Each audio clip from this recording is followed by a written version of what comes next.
The ENV extension identifies an environment variable file storing key value configuration parameters for software application runtime environments. I'm Evan Brooks, Certified Support Engineer, and I'll help you create, edit, or troubleshoot these application configuration files. Avoid future frustration. Download a dedicated non-proprietary file viewer. These tools are masters at ignoring small ENV errors. Take a shortcut and download now. ENV files are environment configuration files storing key value pairs that define runtime parameters for software applications. They contain sensitive settings like database credentials, API keys, port numbers, and feature flags commonly used in web development, DevOps, and containerized deployments.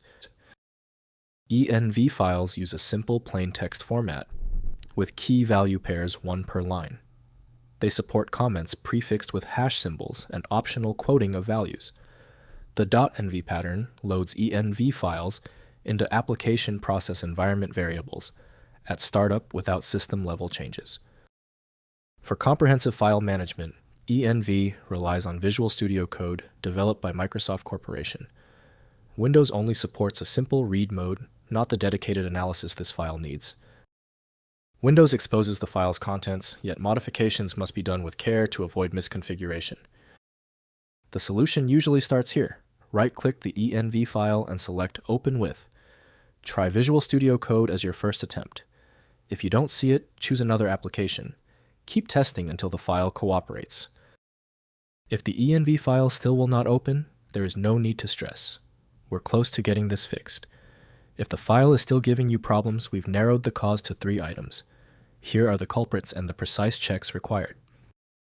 First, editing the file. Open the ENV file in any text editor and modify key value pairs as needed.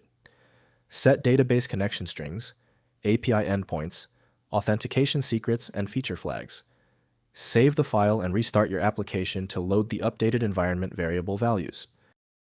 Next, security best practices.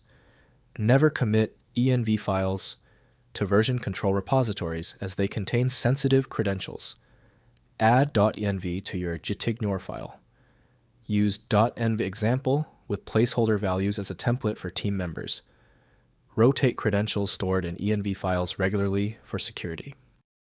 Finally, using with Docker. Reference ENV files in Docker using the ENV file flag with Docker run, or the ENV file directive in Docker compose.yml. Docker loads the ENV file contents as container environment variables. Maintain separate ENV files for development staging and production environments. If compatibility checks failed, it is likely because the file extension name is shared by different developers for unrelated formats, causing your PC to use the wrong reading language. An effective path forward often involves using a format-agnostic utility that is designed to prioritize actual data content over the potentially misleading extension name. At this point, I recommend our one-click fix, the Universal Viewer. My top recommendation is FileMagick. It opens almost any format and is available right now at filemagick.com. Let me know in the comments if that file is open. Subscribing ensures you never miss another one-click solution.